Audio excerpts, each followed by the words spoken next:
자, 여러분, 제 유튜브에 가장 많이 달리는 댓글이 뭔지 아세요? 어떻게 하면 대표님처럼 돈을 버냐는 거예요. 자, 그래서 여러분에게 어떻게 하면 돈을 버는 걸 좀 알려줄 수 있을까 생각하다가 내가 직장인 신분부터 시작해서 이렇게 마케팅으로 돈 벌어왔던 그 과정을 보여주면 되겠구나 했어요. 그럼 여러분들 따라올 수 있을 것 같단 말이에요. 자, 그래서 우리가 이거를 뭐라고 했냐, 100만원 이유식이라서 이 컨텐츠를 한번 여러분에게 제공해 드리려고 해요. 정말로 여러분들에게 돈 버는 방법에 대해서 제가 했던 방법 그대로 정말 이유식을 떠먹여 주는 것처럼 한번 해보려 합니다. 많은 유튜브 채널을 보면은 돈 버는 방법에 대해서 얘기하기보다는 동기부여가 많죠. 그래서 제가 한번 이번에 진짜 돈 버는 방법에 대해서 제가 했던 방법을 그대로 알려드리려고 하는 거예요. 이거는 근데 실제로 제가 강의를 하고 있잖아요. 강의 때 보면은 정말 나이가 많으신 분은 막 50대 넘어서 60대 이런 분들 계셨고요. 정말 나이가 어린 분들은 이제 고등학교를 졸업한 애들도 있었어요. 자, 이런 분들도 다 성공을 했거든요. 근데 이것도 못 따라온다. 못하는 게 아니라 안 하는 거다. 말씀드리고 싶습니다. 첫 번째로 한번 가볼게요. 여러분에게 지금 당장 돈 버는 방법을 알려드리기 전에 꼭 짚고 넘어가야 하는 게 있어요. 저한테 가장 많이 물어보는 질문이잖아요. 저 직장인인데 어떻게 사업해요? 자, 이거에 대해서 많이 질문하시거든요. 자, 그러면 직장인일 경우 어떻게 하면 사업을 할 수 있을까? 이거는 직장인이 어떻게 하면 겸직 금지를 피할 수 있을까? 이거랑 똑같은 말이에요. 그러니까 직장마다 당연히 겸직을 금지한다는 게 있어요. 안 그러면 여러 가지를 한번 할 테니까. 지금 그렇다고 머물러 있으면 아무 일도 못 하잖아요. 그러니까 우리는 겸직 금지를 피해야 되는데, 여기 많은 분들이 그거 안 되는 거 아니야 하는데, 조금만 찾아도요, 여기다가 정말 겸직 금지만 이렇게 검색을 해도 정말 이렇게 많은 콘텐츠가 있거든요. 블로그에도 보면은 네이버에 그냥 검색해 볼게요. 직장인, 겸직, 뭐 법인 하는 순간 이렇게 많은 글들이 나와요. 그러니까 증보다 안 찾아봤다. 근데 그거를 제가 깔끔하게 지금 두 가지 방법을 정리해서 말씀드릴게요. 첫 번째는 법인 설립이에요. 법인 하는 순간 많은 분들은 여기서 나가버릴 것 같은데, 법인 설립은 일단 절대 어려운 게 아니에요. 여러분이 스스로 하기 힘들면 정말 주변에 그냥 아무 법무사님한테 전화해도 한 20만 원이면요 다 만들어주세요. 자, 그러면 법인을 왜 만드냐? 법인을 만들면요, 그 법인에는 대표이사가 있어야 여러분 주의해야 될 게, 여러분은 절대로 대표이사를 하면 안 돼요. 모든 회사에는 그 내규가 있잖아요. 그 내규에는 재직 중인 사람은 다른 법인의 대표이사가 될 수 없다라는 게 대부분 들어가 있어요. 그러니까 솔직히 여러분이 대표이사 해도요, 무보수, 즉 그 법인에서 돈을 안 가져가면요 걸릴 일이 없어요, 거의. 근데 그것도 불안하시잖아요. 그러니까 법인을 설립할 때 그 법인의 대표이사가 되는 게 아니라 그 법인의 그냥 임원이 되는 거예요. 대신에 주식을 100% 다 갖고 옵니다. 그러니까 그 법인에 있는 모든 배당은 내가 다 가질 수 있고, 그 상태에서 대표이사만 다른 사람이 되는 거예요.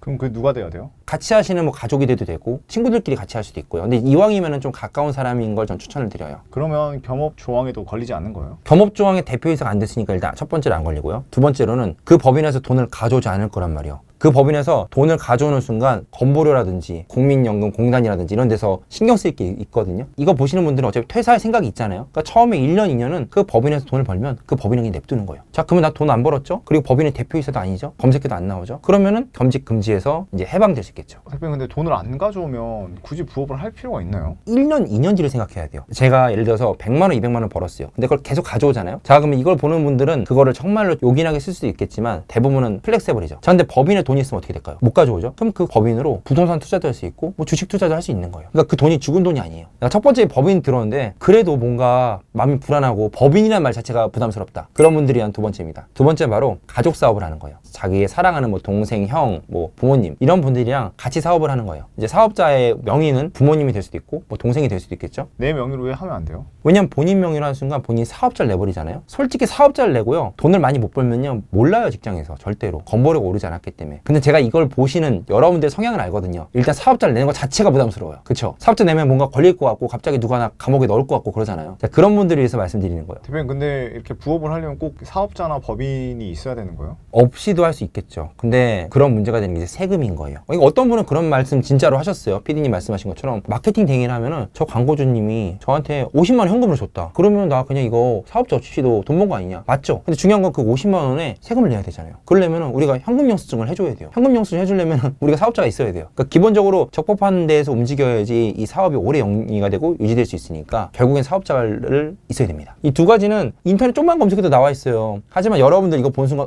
일단 신세계다 하시는 분들 있잖아요. 이제 사업자가 클리어 됐으니까 다음 영상을 이어서 시청하시면 돼요. 그럼 대표님, 지금 봤을 때 법인으로 하는 걸 추천하세요? 아니면 가족 사업자로 하는 걸 추천하세요? 법인 사업자, 개인 사업자 뭐가 좋냐고 하면요, 그 장단점이 뚜렷하게 있어요. 일단 법인 사업자는요 세금적인 측면에서 유리해요. 그러니까 개인 사업자는 버는 금액이 높아지면 높아질수록 과세표준 그게 굉장히 커지거든요. 근데 법인 사업자는 거의 동일해요. 2억 아래까지는 법인세 10%, 2억 이상은 20%거든요. 절세적인 측면에서 유리합니다. 근데 이제 법인 사업자의 가장 큰 단점이 있죠. 그건 바로 돈을 내 맘대로 빼지 못한다는 거예요. 내 내 회사인데 왜 못 배워? 법인은요, 독립된 하나의 그냥 개체라 생각하면 돼요. 제가 법인을 만들었다는 건 어떤 회사를 만들었다는 거예요. 이 회사는 인격이 있어요. 이 회사에서 내가 아무리 대표라도 내 맘대로 돈을 못 빼요. 그게 좀 불편해요. 하지만 절세가 되니까 그 장점이 있죠. 이게 반대로 하면 개인 사업자예요. 개인 사업자는요, 돈 빼는 게 너무 편해요. 왜냐면 내가 내 개인으로 사업자를 낸 거니까. 하지만 돈을 버는 게 커지면 커질수록 이 세금이 좀 부담돼요. 그래서 좀 추천을 드리자면 처음 스타트하기는 개인 사업자가 편해요. 여러분들이 처음에 돈 버는 거를 못 느끼면 재미가 없잖아요. 그러니까 처음에는 개인 사업자를 해가지고 시작을 하시고 처음에 한 4천만 원, 8천만 원까지 큰 문제 없거든요. 어느 정도 규모가 되면은 그때 법인 사업자 넘어가시는 것도 하나의 방법일 것 같아요. 근데 여러분들 이거 보시면서 지금 세금 걱정을 하신다는 거 제가 사실 오만방자한 태도입니다. 세금을 많이 낸다는 건 사실 그만큼 많이 번다는 거잖아요. 저희 수강생분들 중에서도 세금 걱정하시는 분들이 있으면 제가 꼭 하는 말이 있어요. 대표님, 세금 걱정할 정도면요, 대표님은 정말 많이 버시는 거니까 좋은 일입니다. 자, 여러분, 100만 원 이주식의 드디어 두 번째 시간입니다. 제가 광고대행사 대표를 하고 있잖아요. 여러분들이 궁금해하실 거예요. 도대체 광고대행사는 뭐를 하는 거냐, 어떤 상품을 하는 거냐, 이런 거 궁금해하시잖아요. 자, 이거를 A부터 Z까지 다 말씀드릴게요. 자, 일반적으로요, 블로그 쪽을 하느냐, 인스타그램을 하느냐, 뭐 유튜브를 하느냐, 이렇게 상품을 나누는데요. 저희는 일반적으로 블로그 쪽을 합니다. 주로 뭐 하느냐? 첫 번째로는요, 브랜드 블로그를 하는 거 합니다. 피디님, 뭔 거 같아요? 인터넷에 브랜드 블로그란 말이 많은데 도대체 그게 뭔지 잘 모르겠어요. 그쵸, 블로그면 블로그지 무슨 브랜드 블로그냐. 이게 그냥 광고대행사에서 만든 용어예요. 블로그에다가 해당 회사 혹은 사람의 브랜딩을 만들어주는 거예요. 너무 어렵게 생각하지 마시고요. 자, 여러분 지금 당장 컴퓨터로 그냥 강남 변호사 검색해보세요. 강남에 있는 많은 변호사님이요, 블로그들이 다 있어요. 그런 게 이제 브랜드 블로그입니다. 자, 그러면 변호사만 블로그가 필요할까요? 아니겠죠? 변호사님, 세무사님, 노무사님부터 시작해서 동네에 있는 학원들, 동네에 있는 작은 자영업하는 곳들, 브랜드 블로그 다 있어요. 자, 이런 것을 그분들이 직접 쓰고 관리하기 어려우니까 이런 걸 대행해 드리는 거예요. 전문직들을 좀 많이 하시겠네요. 전문직들이 효과가 좋아요. 자, 왜냐? 브랜드 블로그는요, 한 건 한 건에 객단가가 높은 상품이 되게 유리하거든요. 자, 이게 무슨 말이냐? 집 앞에 빵집 갈 때요, 브랜드 블로그 찾아보고 가신 적 있어요? 빵은요, 그냥 솔직히 돌아다니다가 아무 데나 보면 삽니다. 왜냐면 빵 하나의 가격이 싸기 때문이에요. 자, 근데 예를 들어서 PD님이 지금 당장 누구랑 법정인 송사에 휘말렸어요. 근데 집 앞에 가면서 그냥 아무 변호사 사무실 갈 것 같아요? 한번 찾아보고 갈 것 같아요. 찾아보는 가운데서 브랜드 블로그가 이제 빛을 발하는 거예요. 어떤 변호사의 블로그에 들어가 보니까 이 변호사는 이혼 소송에 정말 빠삭한 것 같아, 너무 잘하는 것 같아 하면 그런 블로그 글을 읽고 전화를 하게 되는 거예요. 그래서 전문직들이 위주로 하는 거고, 병원 같은 곳은 거의 필수로 다 하죠. 그분들이 직접 하면 되잖아요, 그런 거. 생각보다 글 쓰는 건 어려워요. 어떤 강사님들은 너무너무 쉽다고 말씀하실 수 있지만, 블로그 하시는 분들 오늘은 글 하나 써야지, 글 하나 써야지 하고 일주일 미룬 분들 되게 많거든요. 근데 이 변호사님, 세무사님, 노무사님, 뭐 원장님이요, 글을 못 쓰면 당연히 광고 대행사한테 맡기겠죠. 근데 글을 너무 잘 쓰는 분이라도 대행사한테 맡겨요. 내가 그 글 쓸 시간이면은 내가 돈을 더 받는 방법을 이미 알고 있기 때문이에요. 자, 두 번째는 홍보단이에요. 자, 홍보단이 뭐냐? 쉽게 설명해서, 여러분 집 앞에 있는 가게들 많잖아요. 음식점 많고 카페 많고 이런 데다가 좋은 블로거분을 거기다 소개를 해주는 거예요. 그럼 그런 블로거분들은 카페랑 음식점에서 맛있게 음식을 먹고 포스팅을 작성해 줄 수 있겠죠. 자, 이런 거를 체험단이라고 해요. 체험했으니까 체험단. 근데 때로는 이런 체험이 어려운 업종들이 있어요. 제가 PD님한테 지금 고시원에 가서 체험을 하면 PD님 하고 싶지 않죠? 네. 이거는 공짜로도 하기 싫고 돈을 받고 싶잖아요. 그러니까 체험을 안 해요. 이런 것들은 기자단이라고 해서 저희가 그런 고시원 사진을 찍어가지고 블로거한테 주는 거예요. 그럼 블로거분이 그거를 마치 기자가 된 것처럼 이제 글을 쓰는 거예요. 그래서 기자단이라고 합니다. 그래서 체험단과 기자단 둘 다 합쳐서 이제 홍보단이라고 저희가 말하거든요. 이런 홍보단을 운영하는 거예요. 실제로 우리가 블로그에 있는 맛집 막 올라와 있는 것들이 대부분 다 이런 거겠네요. 그쵸. 사실상 어느 정도 사람들이 검색하는 거 있잖아요. 강남역 맛집, 뭐 연남동 맛집, 이런 것들 다 90%는 작업됐다고 봐요, 저는. A라는 곳이 광고를 하니까 B라는 데는 광고를 안 하면 살 수가 없어요. 버틸 수가 없는 거예요. B도 광고하고 C도 광고하고 D도 광고합니다. 자, 근데 이거 보시는 분들 중에서 블로거 분들 있으실 거예요. 공감하실 텐데, 이제 블로그를 운영하다 보면요, 처음에는 취미로 그냥 내가 맛집 간 것도 막 올리고 이렇게 내돈내산 이렇게 올리다 보면 어느새 대행사한테 이제 연락이 오는 거예요. 포스팅 너무 잘 봤다. 근데 이번에 우리가 강남역에 진짜 맛있는 돈가스 집이 있는데 여기 체험하시는 게 어떨까요? 사실 이렇게 해서 많은 블로거 분들이 이제 시작을 하거든요. 이제 여러분이 앞으로 할 건 뭐냐? 프리랜서로서 이렇게 중간에 광고 대행사 역할을 하는 거예요. 좋은 블로거분을 모아서 가게에 이제 소개도 해주고, 여러분이 포스팅을 꼼꼼하게 보면서 수정할 거 수정하고. 세 번째는 카페 작업도 많이 해요. 가장 유명한 카페가 뭐가 있을까요? 어머니들이 가입하는 맘카페가 있겠죠. 만약에 이런 맘카페에서 어떤 업체에 대한 좋은 소문이 계속 들리면 어떻게 될까요? 어머니들이 거기에 가거나 사시거나 하겠죠. 그래서 이런 카페에 침투해서 작업을 많이 합니다. 실제로 효과가 강력해요. 자, 그럼 이런 카페 작업을 피디님 어디서 많이 할 것 같아요? 피부과. 피부과, 그쵸. 왜냐면 피부과, 성형외과도 그런 유명한 그런 카페들이 많이 있거든요. 그러니까 이런 카페 작업도 많이 검색해보는 그런 업종 유일이에요. 당장 여러분이 피부 한 번만 받으려고 해도 내 소중한 얼굴이잖아요. 여러 번 검색한단 말이에요. 그러다 보면 자연스럽게 그런 정보가 모인 카페에 가입해요. 그러다 보면 자연스럽게 카페에서 많이 이름이 들렸던 곳이 내 머릿속에 각인되고 거기 간단 말이에요. 지금 카페에 작업하니까 너무 막연하잖아요. 간단하게 보면 이런 거예요. 어떤 분이 글을 쓰는 거예요. 일산에 어디 역에 어디 동에 유명한 학원 없나요? 저희 아이가 지금 학원을 꼭 다녀야 돼서요. 그런 글도 작업해주고 그 아래 댓글들 막 있잖아요. 그런 댓글이 많은 경우 작업이에요. 거기에 있는 뭐 정승효 학원 너무 좋았어요. 어머 정승효 원장님 너무 최고였죠. 이런 작업을 막 하는 거예요. 계속. 그럼 카페 침투가 어떻게 효과를 발휘하느냐. 이제 어머니들이 그거 보고 정승효 원장님이 있는 그 학원을 검색해볼까 하고 뭐 정승효 학원을 검색했어요. 거기에 정승효 학원 검색하는 순간 플레이스에 보면은 블로그 리뷰가 있잖아요. 자 거기서 바로 이제 브랜드 블로그 그리고 아까 홍보단, 체험단 기자단이 드디어 빛을 발하는 거예요. 와 여기 학원 보니까 브랜드 블로그 보니까 학원의 그 브랜딩이 확실하네. 다른 블로거들 보니까 이 학원 다니는 엄마들이 많았나 봐. 그러니까 체험단이죠. 자 이런 것들이 통합적으로 이렇게 모이게 되면서 광고 효과가 급격하게 증가하게 되는 거예요. 자 네 번째 뭐냐? 앱 바이럴이에요. 앱 바이럴. 지금은 스마트폰 시대잖아요. 이런 스마트폰 안에는 굉장히 많은 어플들이 깔려 있어요. 여러분들 보면은 정말 많은 앱이 깔려 있을 거예요. 그런 앱에서 이제 작업을 하는 거예요. 아까 피부과 말씀하셨잖아요. 피부과는 뭐 강남 언니, 바비톡 이런 어플들이 있어요. 이런 어플들 보면요. 병원에 대한 그런 후기글이 많이 있습니다. 자 그럼 이런 데서 각 병원에 이제 후기글들을 막 써줄 수도 있고요. 그 병원에 대한 정보를 많이 주는 사람도 있겠죠. 또는 그 앱에서 결제할 수 있거든요. 결제할 수 있게 이미지도 예쁘게 만들어줄 수 있어요. 이런 걸 앱 바이럴이라고 해요. 자 제가 지금 말씀드린 네 가지는 사실 여러분이 하기 쉬운 난이도대로 순서를 말씀드린 거예요. 첫 번째인 브랜드 블로그 들은 순간 할 수 있을 것 같잖아요. 블로그 만들어서 글을 쓰면 되는구나. 두 번째인 홍보단도 할 수 있을 것 같아요. 블로그를 소개해주면 되는 거네. 근데 카페랑 앱부터는 약간 어떻게 하는지 감이 안 오잖아요. 절대로 처음부터 다양한 상품을 다 하려고 하지 마세요. 누구나 주특기가 있어야 돼요. 광고 대행사도 주특기가 있어야 됩니다. 여러분은 가장 쉬운 브랜드 블로그랑 홍보단부터 시작을 한번 해보세요. 오늘 이렇게 광고 대행사 상품 정말 A부터 Z까지 여러분이 할 수 있는 걸 말씀을 드렸어요. 오늘은요, 홍보단을 어떻게 운영하는지에 대해서 알려드릴 거예요. 체험단 기자단을 어떻게 운영하냐 했을 때 약간 막막할 수 있잖아요. 이거 제가 7분 안에 깔끔하게 정리 한번 해보겠습니다. 제가 홍보단부터 하는 이유가요. 실제로 홍보단이 제일 쉽거든요. 그러니까 여러분이 들었을 때 이해가 된다면 이건 바로 할 수 있어요. 홍보단을 하기 위해서는 일단 홍보단이 누구한테 필요한지 한번 생각을 해봐야 돼요. 제가 역삼동에서 뭔가 먹으려고 해요. 그럼 여러분들 네이버에 뭐라고 검색하실 거예요? 역삼동 맛집? 강남 맛집. 강남 맛집. 이거를 컴퓨터로 한번 볼게요.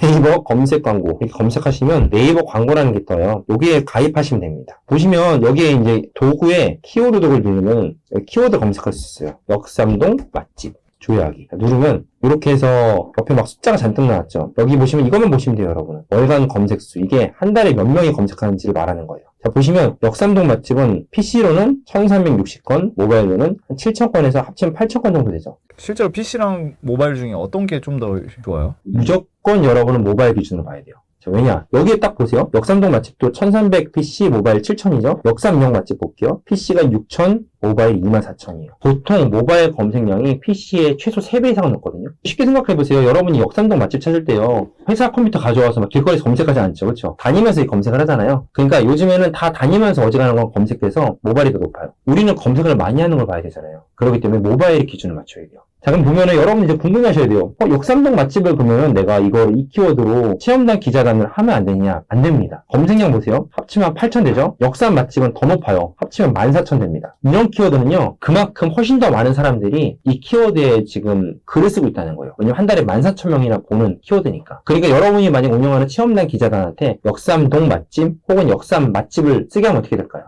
이 키워드로 쓴 이 블로그는 저기 안드로메다 저 뒤에 가버리는 거예요.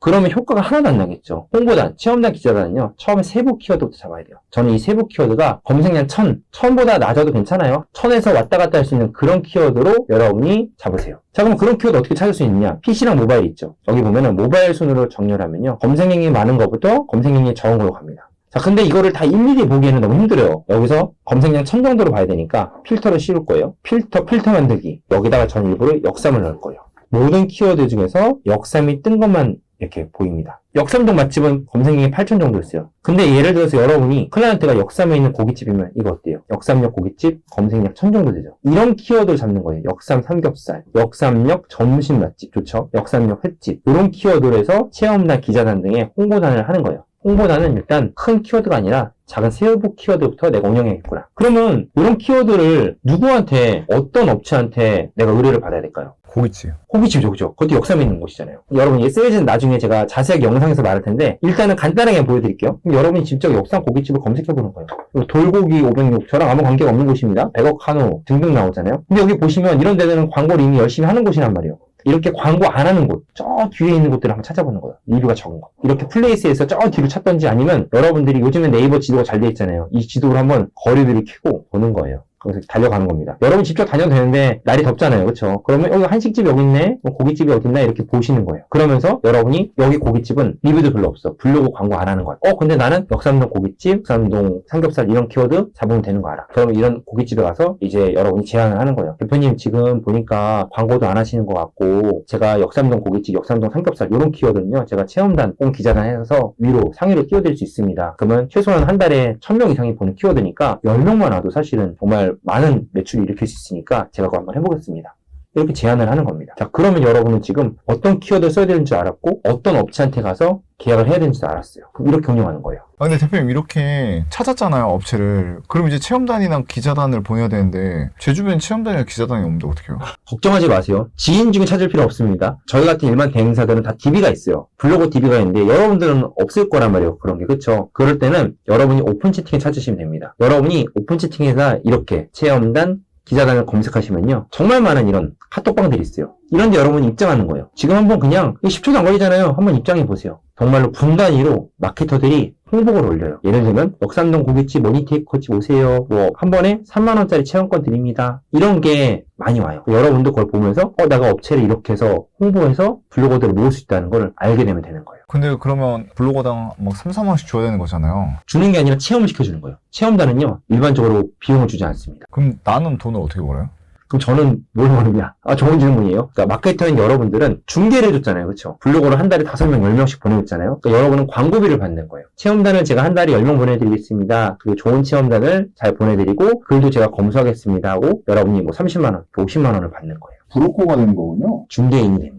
브로커라니까 뭐 불법하는 거 같잖아요, 지금 약간. 이거 아주 합법적인 사업이고요. 광고 대행은요, 사업자 번호에 업종 코드가 다 있어요. 절대 불법이 아닙니다. 체험단은 그렇게 하고 기자단은 그럼 어떻게 하는 거예요? 똑같은 프로세스인데 기자단은 돈을 받아야 돼요. 기자단은요, 사진을 받아서 글을 쓴단 말이에요. 이 사람은 체험을 아무것도 안 했어요. 그러면서 노동력을 썼잖아요. 자기가 사진 받아가지고 글 열심히 쓰고 검수도 받고. 그러니까 기자단한테는 일반적으로 저희가 원고료라고 합니다. 그 돈을 줘요. 보통 한 번 쓰는데 적게는 한 2만 원부터 해서 많게는 뭐 3, 4만 원 드립니다. 기자단 같은 경우는 우리가 업체, 클라이언트한테 돈을 이걸 생각해서 받아야겠죠. 그러니까 체험단은 내 돈이 하나도 안 들어가지만 기자단은 한 달에 5건만 하더라도 평균값이 3만 원 했을 때 15만 원이 들잖아요. 그렇죠? 그럼 여러분이 15만 원만 받으면 안 돼. 그럼 난 남는 게 없잖아요. 그러니까 생각을 해야 돼요. 내가 15만 원을 블로그한테 주는 거니까 내가 광고비, 내 노동력, 나의 지식 이게 한 30만 원 들어갔다면 45만 원에 이제 견적이 나오는 거예요. 이번 시간에는요, 브랜드 블로그를 운영하는 방법에 대해서 좀 말씀드릴 거예요. 브랜드 블로그 하는 순간, 뭐야, 글 쓰는 거 나랑 안 맞는다. 그런 생각하시면 절대 안 돼요. 이게 막상 운영하다 보면요, 브랜드 블로그가 더 쉽다고 느끼는 분이 굉장히 많아요. 이전에 홍보단은요, 체험단 기자단 하면서 아무래도 블로거들이랑 계속 마주칠 수밖에 없어요. 왜냐면 블로거한테 연락해서, 지금 가셨어요? 체험하러 가셨어요? 하고, 때로는 왜 이렇게 포스팅 안 올려주세요? 막 이런 얘기도 해요. 브랜드 블로그는 오로지 내가 글 쓰고, 내가 컨펌하고, 내가 올리니까 사람을 마주칠 일이 없어요. 그런 측면에서 굉장히 좋아요. 그리고 실제로 브랜드 블로그가 더 돈이 돼요. 체험단 기자단은 한 번에 많은 인원을 관리하면서도 받을 수 있는 금액이 한계가 있어요. 그러니까 한 번 할 때 뭐 20만 원, 30만 원씩 받는데 브랜드 블로그는 이게 브랜딩에 따라서 글의 퀄리티에 따라서 받는 금액의 편차가 커요. 그래서 여러분이 정말 조금만 잘하면은 한 달에 블로그 하나 관리해 주는데 뭐 80만 원, 100만 원씩 받거든요. 실제로 이거는 과장된 게 아니라 저희 수강생 분들 중에서도 80만 원, 100만 원씩 받는 분이 굉장히 많아요. 그래서 여러분 충분히 가능합니다. 그러면 브랜드 블로그 할 때 첫 번째로 여러분이 할 거는 어떤 업종에 대한 거냐는 거예요. 여러분이 광고 의뢰가 오면은 세무사 블로그를 운영할지 변호사 블로그를 운영할지 다양한 게 있잖아요. 저는 이제 쉬운 걸 말씀드릴 거예요. 왜냐? 세무사 블로그 하면은 이미 허들이 생겼어. 전문직이라는 자체를 모르겠잖아요. 여러분 주변에 있는 학원을 한번 해볼게요. 학원들의 브랜드 블로그를 어떻게 관리하는지 한번 보여드릴게요. 도구에 키워드 도구 들어갑니다. 키워드 도구에서 이제 한번 검색을 해볼게요. 대치동 학원 검색해볼게요. 되게 많은 키워드가 나와요. 지금 대치동 학원부터 시작해서 강남 재수학원도 나오고. 자, 근데 우리가 대치동에 있는 학원의 브랜드 블로그를 관리할 거예요. 대치동에 있는 학원의 브랜드 블로그에서 글을 글을 써야 되잖아요. 한 달에 10개씩, 뭐 20개씩. 어떤 글을 쓰느냐 했을 때 이 키워드를 반드시 처음에 체크해야 돼요. 조경, 기능사, 필기 이런 키워드는 필요 없죠. 딱 봐도. 이런 글 쓰면 안 되잖아요. 그래서 일단 필요 없는 키워드 한번 날려버릴게요. 이럴 때는 필터를 만드는 거예요. 필터 만들기 누른 다음에 연관 키워드에 대치가 들어가게 해볼게요. 그리고 이제 모바일 순으로 검색량을 조절합니다. 그러면 대치동 학원, 대치동 수학학원, 대치동 학원가 이런 키워드가 나와요. 우리가 할 건 뭐냐? 이런 키워드를 사용해서 블로그 글을 쓰는 거예요. 첫 글부터 대치동 학원, 머니테이크 학원으로 오세요 이러면요. 글이 노출이 될까요? 안 되죠. 왜냐하면 대치동 학원의 검색량이 한 달에 3,000이 넘는데 대치동에 있는 모든 학원은 다 이 키워드를 잡고 싶을 거예요. 그러니까 1등에 나오게 하고 싶을 거예요. 이런 키워드는 처음에 잡으면요. 아예 여러분 글은 안드로메다로 가버려요. 처음에 여러분 어떻게 되냐? 처음엔 세부 키워드부터 해서 하나씩 노출을 시켜야 돼요. 월간 검색 수의 모바일을 한 번만 더 눌러보면 역순으로 검색량이 작은 것부터 나옵니다. 여러분이 그러면 머니테이커님이 세부 키워드라고 했으니까 검색량 10도 안 나오는 거 있거든요. 이런 키워드 하면 어떨까요? 하는데 그래도 사람이 검색을 해야지 우리 학원에 올 수 있잖아요. 그래서 일반적으로 브랜드 블로그 할 때는요. 검색량이 한 50에서 100 그 정도부터 시작하는 게 좋아요. 그냥 기준을 말씀드리는 거예요. 예를 들어서 내 학원이 대치동에 있는 고등 학생을 가르치는 수학학원이다. 이 키워드 너무 좋죠. 대치 고등 수학학원. 자, 이런 키워드를 잊어버릴 수가 있어요. 추가하면요. 여기 옆에 선택한 키워드가 이렇게 잡혀요. 원하는 키워드를 다 추가해 놓는 거예요. 예를 들어서 아까 대치동에 있는 고등학생을 가르치는 수학학원이다. 대치 고등 수학학원. 이걸 넣고 대치동 중등 수학이면은 이런 걸 추가할 수 있겠죠. 대치 고등 수학 있죠. 이런 키워드를 계속 추가하는 거예요. 대치동 고등 수학. 보시면 똑같은 키워드 아니야겠지만 글자가 달라요. 대치 고등 수학, 대치동 고등수학, 대치 고등수학 학원 조금씩 다르죠. 왜냐하면 이게 사람들이 머릿속에서 떠오르는 단어를 검색하잖아요. 조금씩 다른 거예요. 대치 고등수학 검색하는 사람도 있고 대치 동 고등수학 검색하는 사람도 있고 이런 키워드들을 다 추가해 놓습니다. 그래서 이거를 이제 역순으로 키워드가 검색량이 작은 것부터 해서 하나씩 우리가 글을 쓰는 거예요. 제 블로그 한번 볼게요. 이게 머니테이커 블로그예요. 학원의 블로그라고 가정해 볼게요. 그럼 이 학원의 블로그에다가 우리가 글을 계속 써주는 거예요. 한 달에 10개에서 20개 정도를. 어떤 키워드로? 아까처럼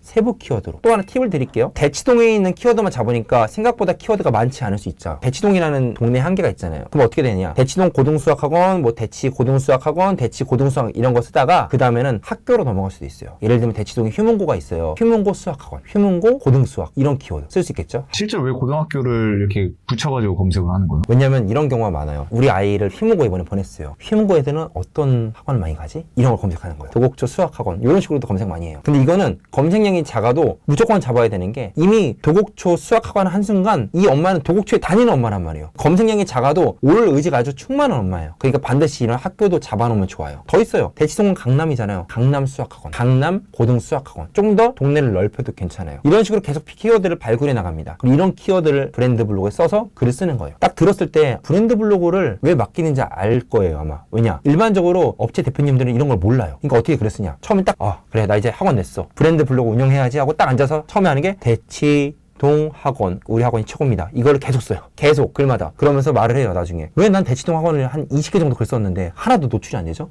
당연하죠. 이 블로그는 너무나 어린 블로그고 지수가 낮은 블로그인데 처음부터 무리하게 센 키워드를 계속 써버렸으니까 이 키워드가 소화가 안 되는 거예요. 노출이 하나도 안 되는 거예요. 그 상태로 계속 글만 쓰니까 지수도 안 올라가요. 그렇기 때문에 우리는 작은 키워드부터 글을 써줘가지고 사람들이 직접 오고 블로그 글도 한참 동안 읽어서 체류 시간도 길게 하고 이렇게 하면서 지수를 쌓아나가는 겁니다. 근데 대표님 실제로 이렇게 키워드는 잡았는데 그럼 글을 쓰는 거에 대해서 어떻게 해야 되는 거예요? 그러니까 머니테이커 블로그로 한번 글 써볼게요. 머니테이커 블로그에 글쓰기를 눌렀습니다. 그러면 일반적으로 이렇게 화면이 나와요. 여기 제목과 본문이 있잖아요. 예를 들어서 아까 작은 키워드 저희가 본 게 대치 고등 수학 학원이요. 얘를 그냥 그대로 가져올게요. 대치 고등 수학 학원, 테이커 학원. 테이커 학원을 추천하는 3가지 이유. 자, 여기 키워드가 뭐냐? 대치 고등 수학 학원이 키워드예요. 자, 이 키워드는 무조건 제목에 한번 나와야 됩니다. 키워드를 제목에 안 쓰시는 분들이 있더라고요. 제목에 무조건 키워드 한번 써요. 기준을 말씀드릴게요. 본문에 몇 번 써야 되냐? 3번에서 5번만 쓰세요. 본문에다가 글을 쓸 때 보통 서론, 본론, 결론이 있죠. 서론 한 단락, 본론은 한 3단락 할게요. 결론이 한 단락이요. 5단락 있죠. 키워드 한 번씩 쓰면 될 거 아니에요. 서론에다가 여러분 대치동에 수많은 학원이 있습니다. 그 중에서 대치 고등 수학 학원으로 왜 테이크 학원을 가야 될까요? 거기에 대한 2가지 이유 말씀드립니다. 하면서 대치 고등 수학 학원을 한번 씁니다. 본론에는 3번 정도 반복해요. 하나, 둘, 셋. 결론의 마지막으로 대치 고등 수학학원의 테이크 학원은 어디에 있습니다. 위치를 말할 수 있잖아요. 그런 식으로 해서 키워드를 5번 정도 반복합니다. 그리고 발행하세요. 글자 수는 1000자에서 한 1500자 사이면 됩니다. 이런 걸 돈 받고 하는 거잖아요. 얼마 받아야 돼요? 수강생분들한테는 뭐 80만 원에서 100만 원 받으라고 실제로 받는데 정말 내가 초보다 연습삼아 해보겠다. 그러면 진짜 한 여러분의 시간만큼 시급이라 생각해요. 글 하나 쓰는데 초보니까 한 2시간 걸릴 거고 10개 쓰는 데는 20시간 걸릴 거고 시간당 한 10,000원 받는다고 생각하고 한 20만 원 정도. 본인이 그런 분들이 있어요. 검증이 안 된 거면 되면 돈을 받기가 두렵다는 분들이 있거든요. 여러분의 노동력만 쓴 겁니다. 그럼 이제 어느 정도 내가 이제 숙달돼서 레벨이 올라가면 때는 얼마 정도 받을 수 있어요? 그때는 기본가가 보통 저는 한 7, 80 정도 생각하고 있어요. 한 업체에 브랜드 블로그를 한 글 10개에서 20개 사이로 관리해 줄 수 있을 것 같아요. 대표님 같이 잘하는 사람들은요? 이게 천차만별인 게 브랜드 블로그 하나 관리하는데 막 300만 원 넘게 받는 회사도 많이 있어요. 근데 어떤 회사는 50만 원 받는 데도 있어요. 그럼 정확히 월에 몇 개를 써야 돼요? 평균? 월에 10개에서 20개 사이라고 말씀드린 이유가 10개 할 때는 3일당 하나잖아요. 20개 쓸 때는 주말 빼면요 거의 1일 포스팅이에요. 제가 말씀드린 금액은 10개당이거든요. 때로는 클라이언트 업체에서 20개를 요청할 때도 있어요. 병원, 세무, 노무, 변호 같은 경우는 지금 블로그를 많이 써야지 우리가 더 수임을 많이 받는 게 유리하다 하면요 20개가 되죠. 금액은 2배가 돼요. 일을 2배로 하는 거니까. 대표님 그럼 이렇게 글을 20개를 쓴다고 했을 때 거의 매일만 쓰는 거잖아요. 글 쓸 게 그렇게 많이 있나요? 일단 글을 20개 쓴다면 엄청 부담되죠. 근데 글이라는 게 이게 또 한 번 쓸 때 잘 써줄 때가 있어요. 잘 써준 날 한 4-5개 쓰세요. 그러다 예약 발행 걸어놓으세요. 그러니까 오늘 4개 쓰면은 이번 주에 1개도 안 써도 되잖아요. 그럼 부담이 확 줄어들어요. 처음에 시작했을 때 월 몇 개의 글을 쓰셨어요? 전 10개씩 했고요. 저는 한 달에 글 50개까지는 혼자 쓸 수 있다 생각합니다. 50개니까 5곳은 할 수 있다는 거예요. 80만 원씩 5곳이면 400만 원 정도는 혼자 할 수 있어요. 브랜드 블로그도 광고 대행을 하는 거고 광고 대행은 사업이잖아요. 한 5개 업체 하면요. 보시는 분들이 알아서 내가 이렇게 내가 쓰지 말고 원고 작가가 있어요. 원고 작가를 구해가지고 글을 쓰게 해야겠다는 생각이 들 거예요. 내가 하는 그 스타일 그대로 원고 작가한테 가르칠 수 있으니까 5개 정도 하면 자기 스타일이 있거든요. 이걸 원고 작가한테 알려주고 원고 작가가 글을 쓰게 하면 됩니다. 그럼 훨씬 더 많은 업체를 관리할 수 있어요. 거기서부터가 부업이 아니라 사업이 시작되는 거예요. 얼마나 신나요? 여러분이 5개 업체를 관리하면서 막 400, 300, 500씩 번다고 생각해 보세요. 그러면 너무 신이 날 것 같지 않으세요? 그렇게 신난 상태로 내가 어떻게 하면 조금 더 많은 업체를 관리할 수 있을까를 고민하고 그때부터 진짜 사업이 시작되는 거예요. 그러면 회사 다니라고 해도 그만둘 겁니다. 브랜드 블로그로 돈 벌었을 때 가장 기억에 남는 순간 있으세요? 세무사님이셨어요. 세무사님이신데 저희가 쓴 글 하나로 3천만 원을 벌었다는 거예요. 저희가 이제 브랜드 블로그에 글을 써줬는데 그 글을 보고 오신 분이 기장만 맡기려다가 기장과 양도세, 상속세 이걸 다 맡기신 거예요. 세무사님한테. 그러면서 한 번에 3천만 원을 벌었다고 엄청 좋아하셨던 그 기억이 있어요. 이게 글은 하나지만 글이 가진 힘이 진짜 무섭거든요. 글에서는 설득을 시키니까 글 하나로 폭발적인 매출 가능하다. 이거 가능합니다. 이제 세일즈에 대해서 말을 해야 되는데 세일즈라는 말을 딱 쓴 순간 이제 많은 분들이 뭐야 하실 거예요. 근데 세일즈라는 말 자체가 지금 부담스럽게 느끼시는 거지 실제로는 우리가 배운 지식을 활용한다고 한번 생각해 볼게요. 우리가 지식을 가지고 나서 그 지식을 평소에 얼마나 활용을 할까요? 여러분이 지금까지 배웠던 저랑 배웠던 마케팅 지식이 지금 벌써 이유식을 4번이나 먹었단 말이에요. 자, 그럼 여러분 이 이유식 먹은 거 어디다 쓰실 거예요? 이제 이걸로 우리가 돈을 벌어야 되잖아요. 그때 필요한 게 바로 이 지식을 활용을 어떻게 하느냐예요. 저 같은 경우는 실제로 초등 교사였어요. 사기업도 아닙니다. 그냥 초등교사, 정말 공무원이죠, 공무원. 자, 제가 세일즈의 새라도 알았을까요? 뭐 전혀 몰라요. 인생에서 세일즈라는 걸 들어본 적이 없습니다. 자, 근데 제가 그러면 어떻게 세일즈라는 걸 하면서 돈을 벌 수 있었을까? 요거에 대해서 오늘 좀 얘기를 한번 해보려고 해요. 자, 세일즈를요, 지식이 있는 상태로 하면요, 이거는 판매예요. 근데 세일즈를 아무 지식이 없이 간다? 그러면 그건 사기입니다. 아무것도 모르는데 물건을 판매하게 하는 건 사기잖아요. 근데 여러분은 지금 저랑 4차시까지 배웠으면 지식이 있는 거예요. 그러니까 여러분은 지금부터 여러분이 아는 지식, 체험단하는 거, 기자단하는 거, 브랜드 블로그 하는 거, 이걸 가지고 이제 적용하는 판매, 세일즈를 지금부터 하면 되는 겁니다. 자, 그러면 이제 이 단어 이제 더 이상 안 쓸게요. 세일즈라는 단어 되게 부담스럽죠. 우리가 이제 어떤 매장이 그냥 간다고 생각을 해볼게요. 여러분이 이제 우리의 상품, 체험단, 기자단, 브랜드 블로그, 삼총사, 체기부, 이거를 이제 적용을 해야 돼요. 자, 그럼 여러분 어디를 가실 거예요? 어느 매장 아니면 어느 분이 여러분의 마케팅 상품을 과연 구매하시고 그걸 가지고 매출을 올리실까요? 많은 분들이 오해합니다. 많은 분들이 어디를 가느냐 했을 때 그냥 자신이 생각했을 때 가장 화려하고 좋은 곳으로 가요. 어디가 있을까요? 예를 들면 좀 웃기겠지만 맥도날드. 자, 이거 보고 웃는 분도 있겠지만 실제로 제 수강생분들 중에서 이런 곳 가는 분도 있었습니다. 파리바게트 이런 데들은 왠지 가기가 부담이 없어요. 왜냐면은 어느 곳이나 다 있고 뭔가 체계화돼 있으니까 가서 내가 파리바게트 이 케이크 가지고 체험단하면 어떨까? 막 이런 생각을 하시는 분들이 계시거든요. 중요한 거는 여러분이 아무데나 막 가면 안 돼요. 제가 지금부터 말씀드리는 곳부터 가야 됩니다. 이런 곳은 절대 가면 안 되는 곳이요. 이유는 이따 말씀드릴게요. 첫 번째는요, 가까운 곳을 가야 됩니다. 이 가깝다. 이 가깝다는 게 뭘 말할까요? 실제로 물리적인 거리가 가까운 곳이에요. 자, 그럼 어디랑 가까울까? 첫 번째로는 우리 집, 내가 거주하는 곳이겠죠. 두 번째로는 직장이 있으신 분들은 직장, 그리고 세 번째로는 많이 놀러 다니는 동네, 이런 곳들 있잖아요. 자신만의 아지트 같은 곳. 왜 가까운 곳부터 가야 되느냐? 한번 생각해 볼게요. 여기가 송파구 오금동이거든요. 자, 만약에 오금동이 저희 집이에요. 근데 근데 오금동에 어떤 매장이 생겨서 갔어요. 그러면요, 그 대표님한테도 우리 마케터는 하나의 잠재 고객이에요. 그러면요, 안녕하세요 하고 제가 지금 블로그 마케팅을 해서 체험단 기자단으로 대표님들을 도와드리고 있는데 혹시 블로그 마케팅에 대해서 관심 있으신가요? 혹은 이런 키워드는 어떠신가요? 물어봤을 때 쉽게 거절을 못하는 게 저 사람도 오금동 사네? 여기 주민일 텐데 내가 혹시 막 뭐라고 매몰차 했다가는 저 사람 플러스 주변 사람들이 우리 가게 안 올 수도 있겠다, 이런 생각이 들 수 있거든요. 그러니까 서로 윈윈 관계가 되는 거예요. 저 사람도 내 잠재 고객, 나도 저 사람의 잠재 고객. 그러니까 훨씬 더 거절을 당할 확률도 줄고 조금 더 여러분의 말에 경청해 줍니다. 직장도 마찬가지고 동네도 마찬가지예요. 장점 첫 번째, 잘 듣는다.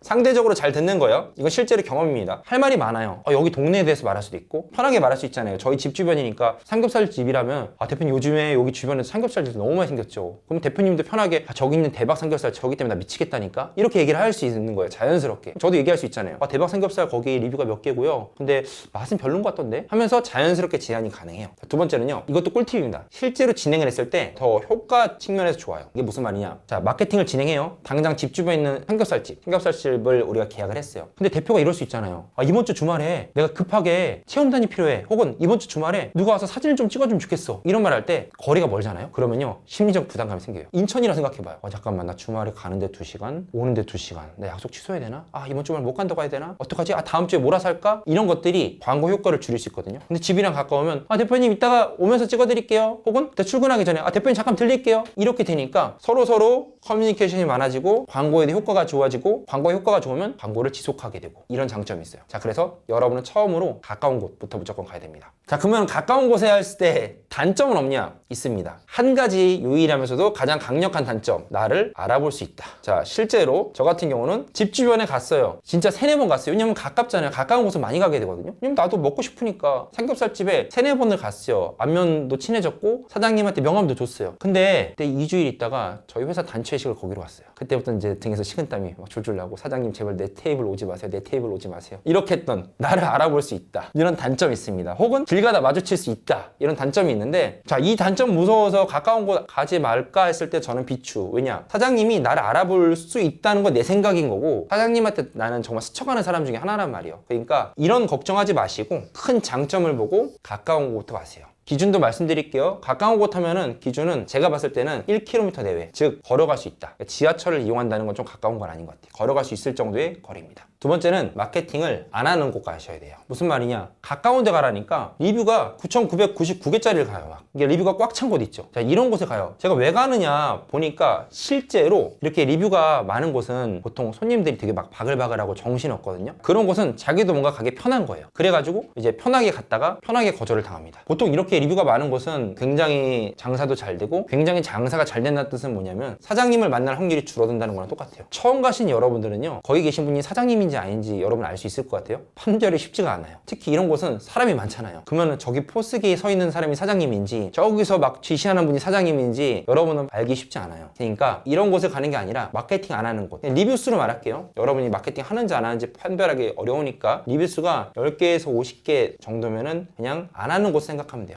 이게 왜냐면 연계를 찾기 쉽지 않아요. 한번 여러분 생각해 볼게요. 여러분이 자영업을 한다면 정말 여러분의 인생을 놓고 하는 거거든요. 근데 그러다 보면 여기저기한테 도움을 많이 구한단 말이에요. 처음에는 지인들이 글을 써줘요. 누구나 블로거 지인들은 찾아보면 있으니까. 그러다 보면 뭐 한 3개, 5개, 10개 정도는 주변 사람이 써준 거라 생각하면 돼요. 근데 이제 10개부터 50개 이 정도면 이제 안 하는 거예요. 이런 데 가시면 돼요. 자, 그러면 가까우면서도 마케팅을 안 하는 곳 가면 일단 여러분은 반 정도는 지금 먹고 들어가는 거예요. 근데 여기서 추가로 빼야 된다는 곳들은 이제 아까 말씀드렸던 맥도날드, 파리바게트 같은 푸차, 프랜차이즈라고 하죠. 프랜차이즈는 빼고 들어가야 돼요. 간혹 용기 있는 분들이 그런 분이 계셨어요. 막 자기가 프랜차이즈 본사에 가서 마케팅을 해보겠다. 프랜차이즈 본사 같은 경우는요, 마케팅 제안이 엄청 많이 들어와요. 그 중에서 선별하거든요. 그러니까 여러분이 지금 초보자인데 이렇게 프랜차이즈 본사에 가서 마케팅을 해서 성공한다는 건 정말로 기적 같은 일이니까 우리가 확률 가능성이 높은 것부터 해야 되잖아요. 먼저 여기부터 가세요. 가까우면서 마케팅 안 하는 곳. 여기서 쌓다가 어느 정도 이제 레벨이 되면은, 그리고 회사를 만들 정도가 되면 이제 그때 가시면 됩니다. 자, 그러면 가까우면서 마케팅 안 하는 곳이라 했잖아요. 그리고 가까운 곳은 1km 반경 내외라 했는데, 도대체 가까운 곳에 있는 매장을 어떻게 찾으면 될까? 제가 했던 방법을 말씀드릴게요. 자, 가까운 건 어떻게 찾느냐? 이게 네이버 지도예요. 네이버 지도 보면요, 여러분이 위치를 이렇게 누르시면요, 자기 위치가 이렇게 하고 나와요. 그럼 저 같은 경우는 실제로 어떻게 했느냐? 여기가 예를 들어서 강변역이고요. 강변역 옆에 구의역이 있거든요. 그러면 전 아까 역을 말씀드렸잖아요. 저는 강변역 사람이에요. 그러면요, 딱 딱 이렇게 잘라서 이 강변역에서 저가 1km 언더잖아요. 그러면 이 정도 1km를 생각을 해서 여기를 집중해서 갔어요. 자, 그렇게 하면 헷갈리지 않는 게 나중에 예를 들어서 구의역이 있고 건대역이 있으면 이게 처음에 마구잡이로 가면 이 매장을 갔는지 안 간지가 나중에 굉장히 헷갈려요. 그래서 역으로부터 반경을 정하면요, 나중에 있는 여기 있는 A라는 매장은 본인이 안 간 거 알아요. 왜냐? 나는 구의역을 타겟으로 한 적이 한 번도 없거든요. 그런 식으로 해서 저는 역을 보고 저를 보고 그 사이에 1km 있는 반경 내에 있는 곳을 찾았는데, 이거를 도보로 다 다녀도 돼요. 근데 도보로 다니는 것도 좋지만 날이 너무 덥고 이제 날이 너무 춥고 하면은 네이버 지도에 보면 길찾기가 있잖아요. 이제 길찾기 가면은 거리뷰가 있습니다. 이렇게 해서 길찾기를 해서 거리뷰를 해서 확인을 해요. 그러면 이제 매장들이 보이죠? 그런 매장들은 이제 저장을 하는 기능이 있어요. 네이버에 보면 예를 들어서 여기 삼겹살집이 있다. 그러면 이거를 클릭하면요, 맛집으로 저장할 수 있어요. 그러면 맛집이 막 이렇게 떠요. 제 네이버 지도에. 그리고 여기는 뭐 예를 들어 술집 이런 식으로 하다 보면 제 네이버 지도가 되게 알록달록하게 되거든요. 그럼 나중에 거기만 가는 거예요. 근데 가까운 곳 중에서 리뷰가 9,999개 빼니까 몇 개 빠져요. 막 이렇게. 그럼 나머지만 가면 됩니다. 여기서 조금 더 팁을 드리자면 지하철역이 없는 분은 어떻게 하면 될까요? 버스 정류장은 됩니다. 버스 정류장을 기점으로 해서 거리를 재면 나중에 헷갈리지 않을 수 있어요. 그러면 네이버 지도를 통해서 우리가 갈 곳을 정했잖아요. 그리고 나서 근데 저는 좀 추천드리는 게 그래도 한 번쯤은 돌아다니는 걸 좀 추천을 드려요. 직접 눈으로 보는 거. 왜냐면 네이버 지도가 기본적으로 6개월 전의 모습이에요. 그래서 지금 막상 가면은 그 매장이 없어졌거나 혹은 좀 이전했거나 혹은 새로운 곳이 생겼을 수 있거든요. 그래서 지금 한 번쯤 돌아다니는 걸 추천드리고요. 한 번 돌아다니면 그 대표님들의 그 매장의 상황을 알 수 있어서 진짜 좋아요. 예를 들면 실제로 제가 처음 했던 것이 이제 유아 전동 자동차 매장 몇 번 말씀드렸어요. 그 매장인데 이건 실제입니다. 저희 집 주변이었어요. 리뷰가 10개 언더였어요. 그래서 제가 왔다 갔다 하면서 계속 봤단 말이에요. 모니터링 하니까 대표님이 그렇게 밖에 나서 담배를 피고 있는 거예요. 계속. 자, 그 말은 뭐다? 장사가 잘 안 된다. 매장은 있고 리뷰도 적은데 장사가 잘 안 되니까 자연스럽게 왔다 갔다 하면서 몇 번 보니까 담배 피시고 가끔 이렇게 헤드폰 끼고 스타크래프트 하시고, 그걸 보고 제가 들어갔거든요. 그래서 성공을 했었단 말이에요. 그러니까 여러분들도 네이버 지도를 통해서 충분히 확인한 다음에 한 번쯤은 걸어보자 여기를. 그럼 실제 여기는 장사가 잘 되네, 여기는 장사 안 되네를 파악하면 더 좋을 것 같아요. 세일즈 얘기할 때 여러분들이 많이 실수하는 게 있어요. 첫 번째, 여러분들이 세일즈 할 때 그럼 누구한테 말을 거냐 했을 때 처음 가는 많은 분들이 실수하는 게 일단 무섭잖아. 막 무섭고 그러거든. 그러니까 눈에 보이는 아무한테나 명함을 주거나 막 설명하고 나와요. 근데 여러분들 제가 확실하게 말씀드릴게요. 대표를 만난 게 아니면 아무 의미 없어요. 자, 거기 있는 매니저님들이 실제로 그럴 거예요. 아, 네, 잘 들었습니다. 제가 대표님한테 전달해 드릴게요. 99%도 아니고 100% 전달 안 합니다. 여러분이 명함 줬으면 쓰레기통에 버려지는 거고, 키워드 분석한 거 주면 다 쓰레기통에 버려지는 거예요. 무조건 대표 만나야 돼요. 자, 그러면 아까 제가 9,999개짜리는 대표를 만나기 어렵다고 했잖아요. 많은 사람이 분실수 쓰는 것처럼 막 왔다 갔다 하고 있는데 여러분이 거기서 대표 어떻게 찾을 거예요? 근데 리뷰가 수가 적은 데는 그만큼 매장 규모도 영세하고 잘 안 되니까 대표님이 거의 계신단 말이에요. 그러니까 설명하기 너무 좋아요. 자, 두 번째 뭐냐? 그럼 몇 시에 가야 될까? 이거 가지고 이제 많이 헷갈려 하세요. 제가 직장인분들한테는 그래서 세일즈를 퇴근하고 가지 말라고 해요. 보통은 직장인이니까 내가 퇴근하고 가면 되는 거 아니야 하는데, 여러분이 퇴근했을 때는 그 매장도 가장 성수기인 시간이에요. 그러니까 여러분이 그 성스러운 시간을 방해하는 거란 말이에요. 방문 시간은 평일은 이 오픈할 준비 시간이 있어요. 보통 10시에서 11시거든요. 이땐 대표도 보통 나와 있어요. 오전입니다. 주말은 보통 2시에서 4시 하면 이제 프리타임, 좀 쉬는 시간이 있거든요. 이때 많이 가세요. 자, 그럼 뭐냐? 직장인은요, 평일엔 가지 마시고요. 제가 말씀드렸던 것처럼 그렇게 조사를 하는 거예요. 평일에는 네이버 지도도 찾아보고, 거기에 맛집이 몇 군데 있나 체크도 해보고, 새로 생긴 데가 있나 보고, 걸어보고. 이거 평일에 하고, 직장인은 주말에 갑니다. 이게 훨씬 더 효율적이에요. 실제로 수강생분들 중에 그런 분이 있었어요. A라는 분은요, 진짜 용감한 사람이어서 평일에 그냥 퇴근하고 나서 7시에서 8시에 닥치는 대로 매장을 다 열어요. 안녕하세요, 마케팅 하실래요? 안녕하세요, 마케팅 하실래요? 이렇게 해서 진짜 100곳을 넘게 하는 사람이 있었고요. B라는 사람은요, 평일에는 아예 안 가. 평일에 조사만 해. 약간 진짜 공부하는 사람처럼. 그리고 주말만 다녔어요. 10곳도 안 갔겠죠. 자, 누가 더 빨리 광고를 따고 더 성장을 했을까 했을 땐 압도적으로 B였어요. 여러분이 10곳, 100곳, 1000곳 가는 것도 너무 좋은데 정확한 타이밍에 정확한 방법으로 가야 돼요. 그러니까 여러분은 대표를 만난다 생각하고 직장인분들은 주말을 노리세요. 이걸 좀 추천드립니다. 자, 그러면 이거 봤을 때 약간 궁금하실 거예요. 100곳 텐데 지금 하나도 안 됐다고? 그러면 내가 도대체 세일즈 갔을 때 몇 퍼센트 확률로 내가 성공할 수 있지? 자, 이거를요, 물론 사람마다 천차만별이지만 저 같은 경우는 100곳 가면은 몇 곳을 성공할까요? 그러니까 머니테이크 하는 거 다 떼고 회사 다 떼고 저라는 개인이 갔어요. 그러면요, 100군데 가면요 한 곳 성공할 거예요. 그러니까 1%. 그럼 여러분이 뭐야, 겨우 1%야 할 수 있겠지만 전 이 1%가 얼마나 희망적인 숫자인지 여러분한테 보여드릴게요. 자, 한 곳이요. 한 곳이 만약 체험단 기자단이면요, 마진은 20만 원, 30만 원이죠. 근데 이 한 곳이 만약에 브랜드 블로그면 한 곳당 80만 원은 벌 거예요. 자, 그럼 이 중간값, 뭘 할지 모르니까 이 중간값은 50만 원입니다. 자, 그럼 여러분들이 첫 달에 100곳을 갔다 하면 여러분 첫 달에 얼마 벌까요? 당연히 50만이죠. 그럼 두 번째 달은요? 자, 두 번째 달도 마찬가지로 50만이겠지만 두 번째 달은 첫 달에 50만 원을 초과하니까 실제로는 100만 원입니다. 그럼 세 번째 달은요? 150만 원이 되겠죠? 하지만 실제로는 150보다 더 커질 가능성이 굉장히 높아요. 왜냐? 시간이 지나면 지날수록 여러분들의 경험이 쌓이니까요. 광고 대행, 마케팅의 정말 좋은 점 중에 하나는 한번 일으킨 매출이 줄어들지 않는다는 거예요. 우리가 스토어에서 물건을 한번 팔면요, 그 사람이 다음 달에 물건을 또 사줄 확률은 굉장히 적어요. 물건은 그 자체가 오래 가거든요. 근데 마케팅 광고 대행은 한번 서비스를 경험했는데 괜찮다, 즉 매출이 괜찮다면은 그 다음에 계속 그걸 유지 안 할 이유가 없어요. 그래서 한번 잘 쌓아놓으면 계단식으로 계속 매출이 올라갑니다. 자, 지금까지 정리하면요, 여러분은 가까운 곳에 가야 되고요, 마케팅을 안 하는 곳에 가야 돼요. 자, 그리고 내가 1% 확률이라도 이게 얼마나 좋은지를 알아야 돼요. 자, 그럼 이제 갈 때 그래도 이 1%가 이왕이면 1.2%가 되고 뭐 2%가 되면 훨씬 좋잖아요. 이런 확률, 전환율을 어떻게 올릴까? 그것은 여러분의 갈 때의 준비물에 따라서 다르게 될 거예요. 그럼 아까의 A 같은 경우는 100곳인데 실패했고 B는 10곳인데 성공했잖아요. 그거랑 동일한 이유예요. 그냥 꿀팁입니다.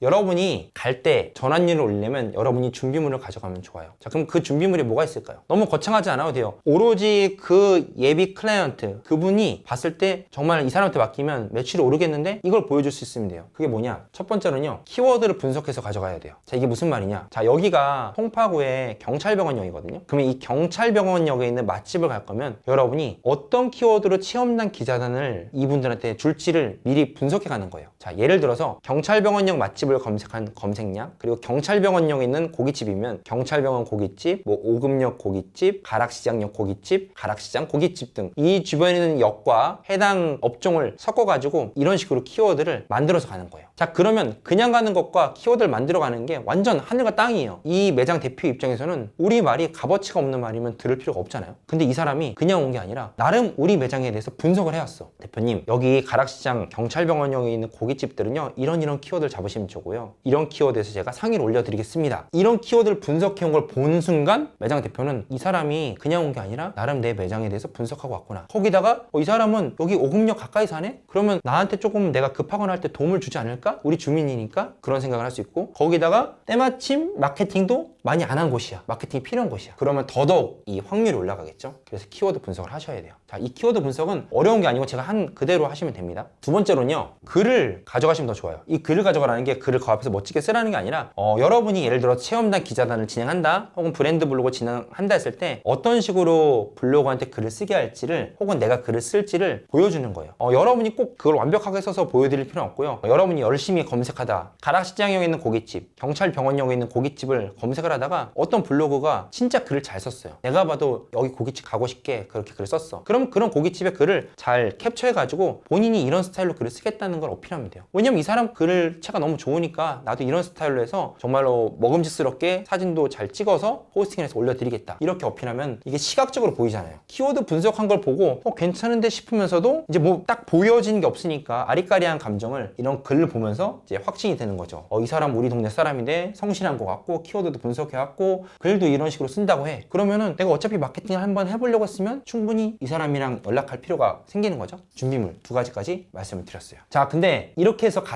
갔는데 만약에 사장님이 나이가 뭐 70이 다 되셨어, 정말 나이가 많으셔서 블로그를 아예 몰라. 자, 그런 경우는 저는 솔직히 말씀드릴게요, 과감히 나오시면 돼요. 간혹 그런 분들이 있어요. 이제 정말 70살 되신 분에게 좋아, 내가 어떻게든 해보겠다 해서 자, 이런 게 블로그고요, 네이버고요, 검색창이고 열심히 설명을 해요. 근데 이분은 이미 마음속에 이런 게 와닿지가 않아요. 본인이 생각했을 때 가장 좋은 마케팅은 전단지를 뿌리는 거란 말이야. 그런 분한테 굳이 설명을 해서 설득할 필요 없어요. 여러분은 그 에너지 가지고 다른 곳 가시면 됩니다. 걱정하지 않으셔도 돼요. 매장은 여러분이 생각한 것보다 훨씬 더 많습니다. 자, 오늘은요, 첫 Q&A를 한번 해볼 겁니다. 지금까지 유튜브를 운영하면서 한 번도 Q&A를 안 했더니 정말 많은 좋은 댓글이 있었는데 그거를 이제 같이 공유하는 시간이 없었더라고요. 여러분이 정말 궁금했던 점, 광고 등에 대해서 궁금했던 점, 이거 속 시원하게 한번 긁어주는 그런 시간 한번 가져볼 거예요. 자, 머니테크럼 영상 보면서 일상 블로그 하나, 헬스장 홍보 블로그 하나 시작했다. 이런 댓글 보면 저도 굉장히 기분이 좋고요. 사실 이런 댓글들 보려고 영상을 계속 찍고 채널 유지하는 것 같아요. 감사합니다. 저도 마케팅에 관심이 많은데요, 체험단 기자단을 영업하는 방법은 그때 여러분에게 오픈 채팅방 알려드렸죠? 이걸 알겠대요. 근데 글들이 노출이 잘 될 거나 확신이 없다는데요. 당연하죠. 해당 블로그에 글이 잘 노출될지 안 될지는 해당 블로그의 상태를 봐야 돼요. 그런 걸 뭐 대행사의 그런 프로그램이나 사이트를 통해서 보셔도 되는데, 가장 쉽게 보는 건요, 해당 블로그에서 한 번만 검색하세요. 내가 예를 들어서 맛집이다 그러면요, 그냥 맛집 치시면요 다양한 글들이 나와요. 그런 글들을 지금 한번 네이버에 검색해서 노출이 잘 되는지 안 되는지 파악하시는 게 가장 좋아요. 만약에 내가 맛집 글인데 모든 맛집이 다 노출이 안 돼요, 그 블로거가 쓴 게, 그럼 맡기면 안 되겠죠. 그게 해당 블로그의 지수를 판단하는 데 가장 좋아요. 돈이 아니라 지식을 쌓으라는 건가요? 네, 맞습니다. 그러니까 여러분들이 지금 제 영상을 보고 바로 돈을 벌 수 없을 수도 있어요. 근데 중요한 거는 여기서 지식을 쌓고 제가 말하는 그런 실행하는 방법대로 실행을 해보라는 거예요. 그러니까 처음에는 지식을 쌓는 게 맞고 그 다음 실행을 하셔야 됩니다. 대행사에서 보낸 체험단 있죠? 그 블로그의 사진을 본인이 이제 캡처해서 인스타에 올리면은요, 법적으로 문제가 발생할 수 있을까요? 라는 질문이에요. 이거를요, 해당 블로거 혹은 광고 대행사한테 컨펌을 받아야 돼요. 즉 확인을 맡아야 됩니다. 그게 아니라 무단으로 쓰면은 당연히 법적으로 문제가 될 수 있어요. 영상들 너무 잘 보고 있습니다. 머니테커님, 혹시 업체랑 계약을 할 때도 계약서도 따로 작성을 해야 할까요? 계약서 작성을 하면 좋습니다. 근데 한번 이거는 그런 광고주의 입장도 생각해 봐야 돼요. 광고주 입장에서 계약서 막 3장짜리 5장짜리 들이밀면요 부담될 수 있어요. 내가 이걸로 통해서 어떤 불이익을 받는 거 아닌가? 그래서 보통은 이런 자영업자, 소상공인 분들이랑은요, 그냥 견적서를 계약서로 가름합니다. 그러니까 견적서, 즉 내가 어떤 일을 할 건지 간단하게 쓰고 비용을 써서 그걸 확인을 받은 다음에 그걸 통해서 이제 계약을 한 걸로 많이 합니다. 그래서 너무 어렵게 생각하지 않으셨으면 좋겠어요.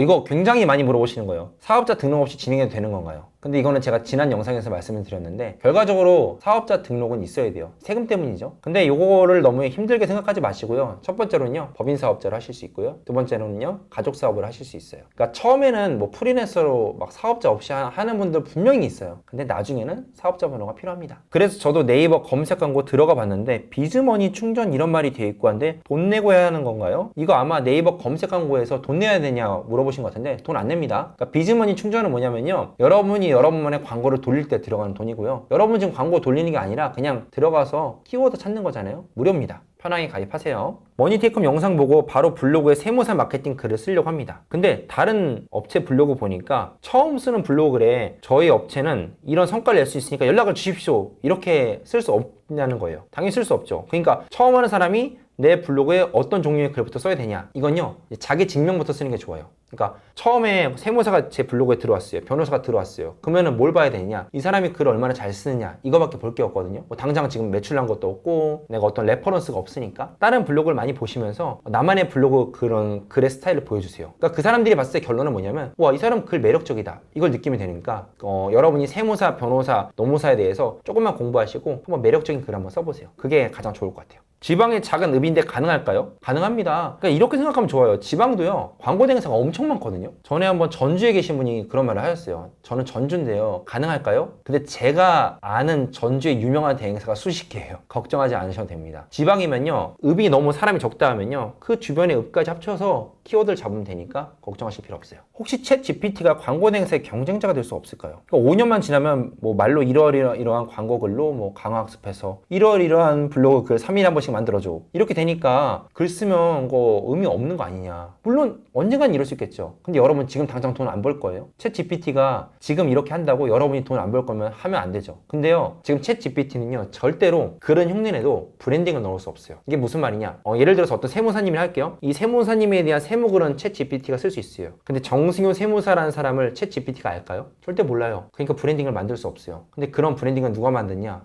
여러분이 할 수 있거든요. 여러분 이 세무사 실제로 만나봤잖아요. 그러니까요, 이 세무사가 부가세를 잘하는 거, 이 세무사가 친절하다는 거, 이 세무사가 뭐 국세청 출신이라는 거, 이런 거 다 알잖아요. 그러니까 여러분이 브랜딩 할 수 있단 말이에요. 그러니까 제발 챗 GPT 말 그만하시고 지금 바로 하세요.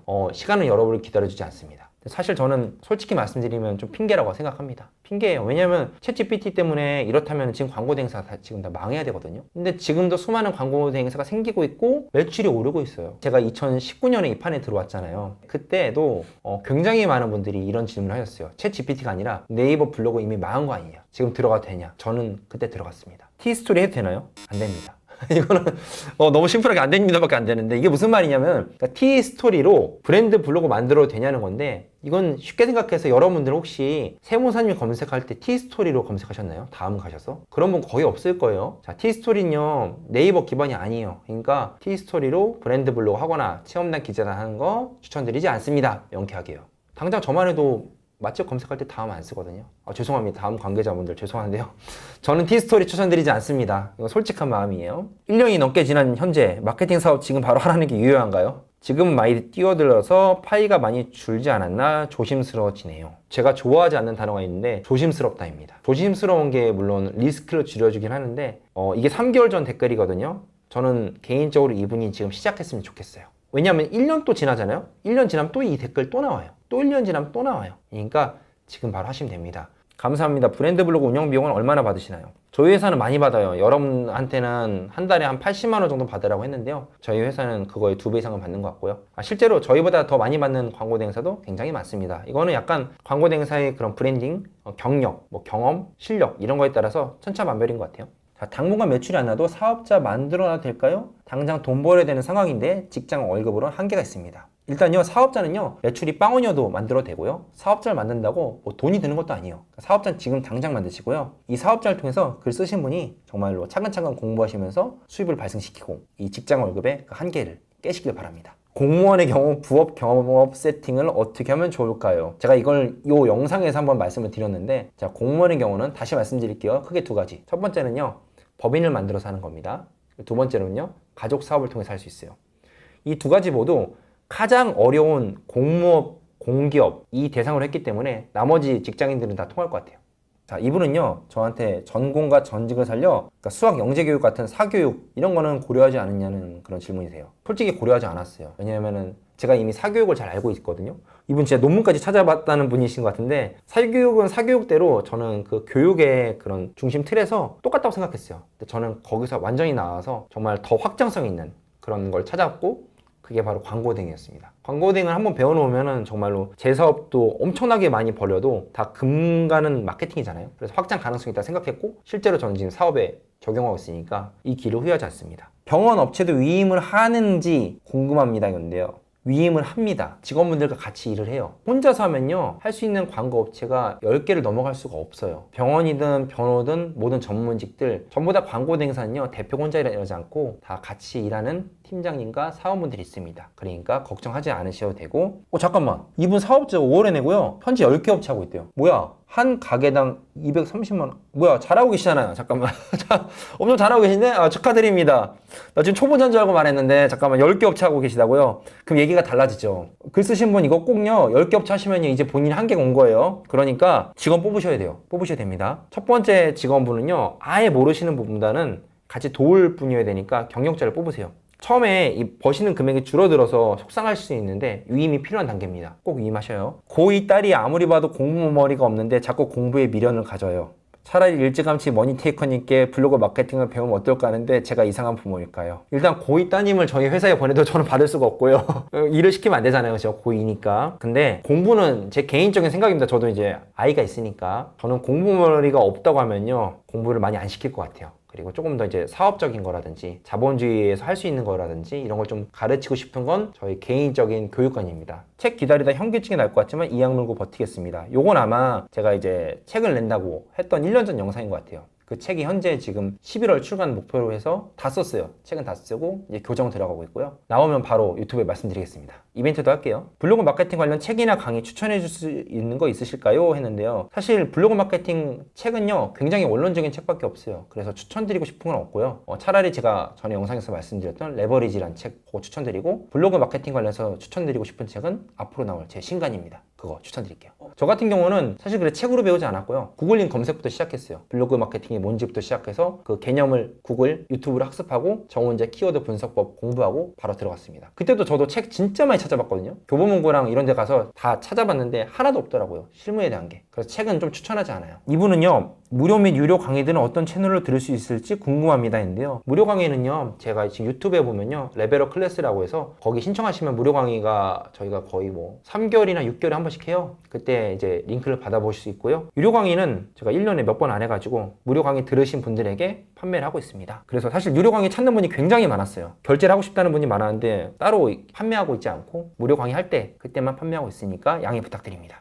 드디어 나왔다. 아반떼 2016년형. 이분 정확하게 보신 분이요. 2016년형 타셨다고 하는데 지금은 어떤 차 타세요? 전 이런 사소한 게 궁금하네요. 지금도 아반떼 잘 타고 있습니다. 근데 이번에 중고차로 제가 벤츠 하나 뽑았어요, 사실. 그때 러셀팀이 나온 다음에 정말 많은 대표님들이 이제는 차 바꿀 때 되지 않았냐? 너 그거 컨셉이냐? 컨셉이냐 진짜 많이 들었어요. 컨셉이냐. 그리고 심지어 어떤 분은 같이 타는 게 좀 부끄럽다 이런 사람도 있었어요. 그래가지고 고민하다가 이제 벤츠를 사고 싶었는데 이것도 새 차는 비싸더라고요. 그래서 이 전 모델을 중고차로 샀고요. 정말 지금 와이프랑 아이랑 함께 행복하게 타고 있습니다. 만족스럽습니다. 갑자기 벤츠 언박싱 한번 해야 될 것 같은 느낌인데 아무튼 감사합니다. 이렇게 하면 또 선풀만 한 것 같으니까 악플을 찾아봤는데요. 진짜 뻥 안 치고 이거 꼭 PD님 이거 캡처해서 해주세요. 60일 동안 악플이 하나 있었어. 하나 뭐냐, 이런 걸 믿는 그래도 있겠지. 일단 컨텐츠 살려주셔서 너무 감사드리고요. 이런 걸 믿는 의 대표가 지금 저잖아요. 근데 솔직히 말해서 돈을 벌 수 있으면 이런 바보 이 되는 게 뭐가 대수냐라고 저는 생각이 들어요. 자본주의 사회에서는 돈을 못 버는 게 더 슬픈 일이 아닐까요? 그러니까 이걸 쓰신 분이 뭐 월 몇 억씩 버는 분이 아닐 거죠. 솔직히 말해서 월 몇 억 버는 분이면은 이런 댓글 안 씁니다. 여기까지 첫 Q&A였는데요. 저도 솔직히 너무 재밌었어요. 선풀만 하면은 너무 꾸며낸 것 같아서 걱정이 되는데 그래도 악플이 하나 있어서 더욱 재밌었고요. 앞으로 여러분과 같이 성장하면서 유튜브가 곧 4만을 도파할 것 같은데 4만, 5만, 6만, 10만까지 여러분과 함께 하겠습니다. 감사합니다.